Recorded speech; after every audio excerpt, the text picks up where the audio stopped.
आज की डेट में अगर आप न्यूज़ ओपन करते हैं तो अधिकांश न्यूज़ फार्मर प्रोटेस्ट की होती है।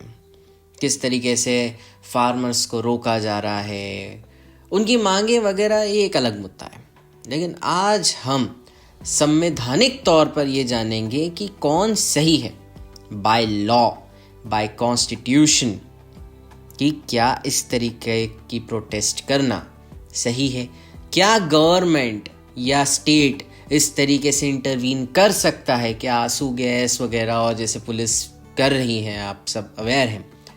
क्या ये अलाउड है, क्या ये अलाउड है या नहीं, ये आज के वीडियो में मुद्दा है और यही हम डिस्कस करेंगे। नमस्कार and warm welcome from Exactize team. मैं हूं दीवम एंड आज हम डिस्कस करेंगे फार्मर प्रोटेस्ट इज कॉन्स्टिट्यूशनल और अनकॉन्स्टिट्यूशनल, इट इज लीगल और इलीगल, कैन गवर्नमेंट इंटरवीन और नॉट, ये हमारा मुद्दा है। सबसे पहली चीज मैं आपसे पूछता हूं, राइट टू प्रोटेस्ट, क्या ये सही है या गलत है? राइट टू प्रोटेस्ट एक राइट है भी या नहीं है? अगर आपका जवाब है हाँ, तो मैं यहाँ पर आपको चैलेंज देता हूँ, पूरे कॉन्स्टिट्यूशन में अगर आपके पास है, या गूगल करिए राइट टू प्रोटेस्ट ऐसा लिखा हुआ आप मुझे दिखा दीजिए। एक्सप्रेसली राइट टू प्रोटेस्ट ऐसा कहीं नहीं लिखा हुआ है, कहीं पर भी नहीं लिखा हुआ है। तो आप बोलेंगे अरे यार, फिर हम क्या पढ़ते आ रहे हैं? हमने तो पढ़ा है ऐसा कि आप प्रोटेस्ट कर सकते हो, ये एक मौलिक अधिकार है, ये एक फंडामेंटल राइट है।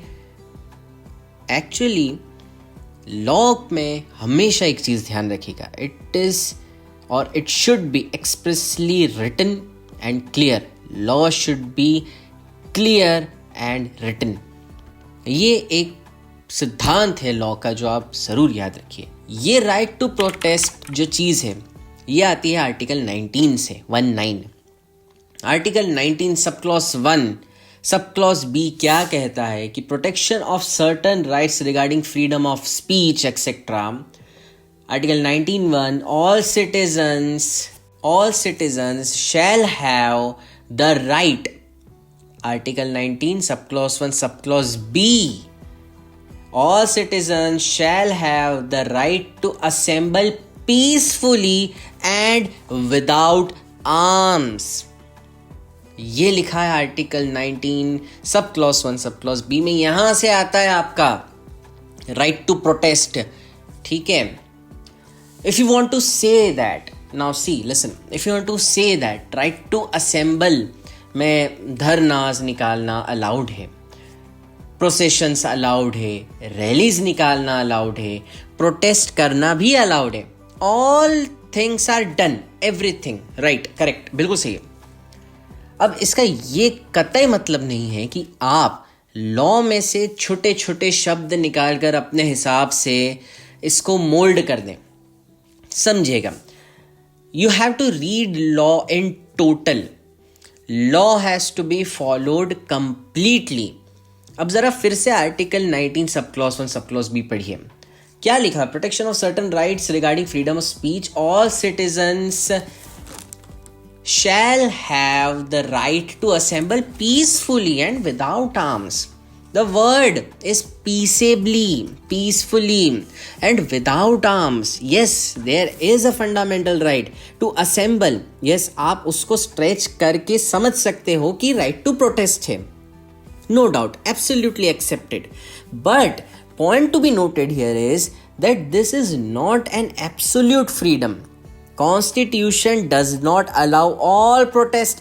It allows that freedom of assembly which is peaceably, शांति पूर्वक and without arms, ठीक है। इवन इसके आगे आप ये आर्टिकल अगर पढ़ेंगे, आर्टिकल 19 सब क्लॉज 3, तो आर्टिकल 19 सब क्लॉज 3 क्या कहता है? वो कहता है कि आपकी फ्रीडम ऑफ प्रोटेस्ट मेरे देश के सॉवरेनिटी, इंटेग्रिटी और पब्लिक ऑर्डर को डिस्टर्ब नहीं कर सकती।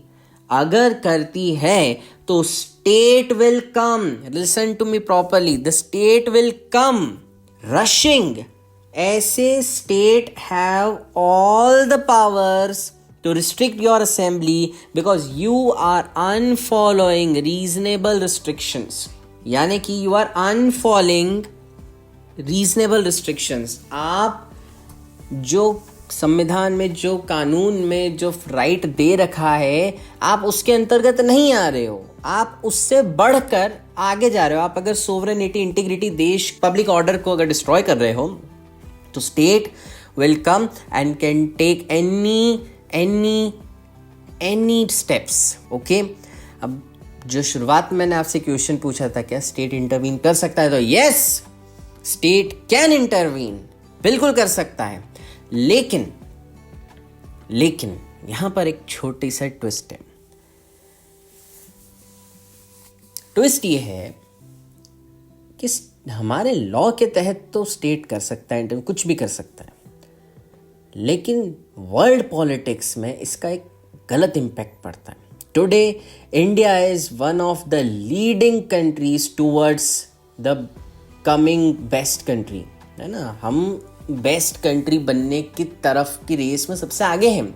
हम बेस्ट डेवलप्ड कंट्री बनने में, पावरफुल कंट्री बनने की रेस में बहुत आगे हैं। Today we are very ahead, we are the one जिसकी आज की डेट में रिस्पेक्ट बहुत बढ़ी है।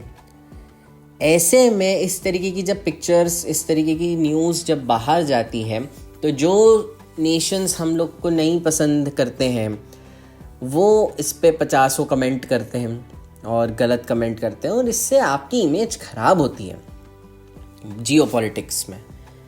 इसलिए एकदम सडनली इतने सारे स्टेप्स नहीं लिए जा सकते हैं, और सेकेंडली प्रोटेस्ट भी इस तरीके से नहीं होने चाहिए। Constitution does not gives you absolute right, even not an unqualified right. ये आपको याद रखना चाहिए। This line is very beautiful if you want to use in your means answer, that constitution does not gives you absolute right, even not an unqualified right, है ना। तो आपको ये चीज़ समझनी चाहिए। एंड ये एक राइट नहीं है फार्मर्स के लिए कि वो आर्म्स और अनपीसफुल इस तरीके से असेंबल हों। इसीलिए स्टेट उनको क्लियरली रोक सकता है, बॉर्डर को आइसोलेट कर सकता है। अब आप सोचिए, बॉर्डर्स को आइसोलेट कर दिया, प्रोटेस्टर्स जो प्रोटेस्ट कर रहे हैं ठीक है, लेकिन जो नहीं कर रहे हैं, कोई बूढ़े हैं, कोई बुजुर्ग हैं, उनकी तबीयत खराब है, they can not come Delhi, they can not go anywhere, any big cities, because they are isolated, the borders are seized, the borders are closed, medical emergency कुछ भी हो सकता है अंदर। So this, who will be the responsible for that. सो ऐसे में नुकसान होता है नेशन का, इमेज का, हर प्रकार से। सो ये सारे पॉइंट्स हैं। आई होप आपको कुछ नई जानकारी मिली होगी, इससे कुछ एक एक्स्ट्रा एज मिला होगा इन्फॉर्मेशन में अपनी। आपने article 19 sub clause 1 sub clause B, article 19 sub clause 3 जाना होगा, कुछ नई इन्फॉर्मेशन मिली होगी। और अगर आपको वीडियो अच्छा लगा तो काइंडली लाइक दिस वीडियो। अगर ऐसे वीडियोस और देखने हों तो प्लीज़ इसको शेयर करें। जितने लोग देखेंगे तो मुझे समझ आएगा इस प्रकार के वीडियोस आपको अच्छे लगते हैं, तो मैं और ऐसे वीडियोस बनाऊंगा। And please subscribe to exact IAS ऐसे ही और वीडियोस देखने के लिए। मैं आपको नेक्स्ट वीडियो में मिलूंगा। Till then, all the very best for your examinations.